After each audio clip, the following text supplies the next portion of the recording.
ত্রিপুরা রাজ্যর যেটা সিএফএসি আছে এটার আন্ডারত আজি প্রাইজ ডিস্ট্রিবিউশন চলি আছে আর তার লগত কোলাবোরেশন করেছে আমার শিলচরের দ্য গ্রুপ অফ কালার্সত যেটা গৌরশঙ্কর দা যেটা আমার হেৰি সেক্রেটারি আছে মই এইটো কম আর কি মানে ইহাত আহি কিনে মই আমার এই শিলচরের যে senior secondary central senior secondary স্কুলত যে প্রোগ্রামটা হয়ে আছে বহুত ভাল ধুনিয়া হয়ে আছে তার কারণে মানে মই ধন্যবাদ দিম আর আমার গৌরশঙ্কর দা আর আমার যে সিএফএসির যে কার্যকর্তা যিমান আছে তেওঁলোক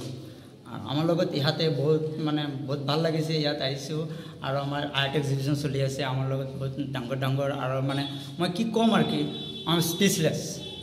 মানে বহুত মানুহ মানে দেখা পাইছোঁ ইয়াত বহুত গুণীজনী আছে তার কারণে মানে মই বহুত খুশি হয়েছি পার্টিসিপেট কিমান মানুহে কৰিছে বা কিমান ষ্টুডেন্ট কৰিছে আৰু participate all total Barak valley যিমান স্কুলত আছে সব স্কুলত পার্টিসিপেট আহিছে সব স্কুলত টিচার আহিছে টিচারে আর আমার স্টুডেন্টবিলাক লৈ আহিছে ইয়াত সব মোমেন্টো পাইছে যিখিনি আর ফার্স্ট সেকেন্ড হওয়া নাই তেও কম্পালসেশন প্রাইজ পাই মেডেল পাইছে সার্টিফিকেট পাইছে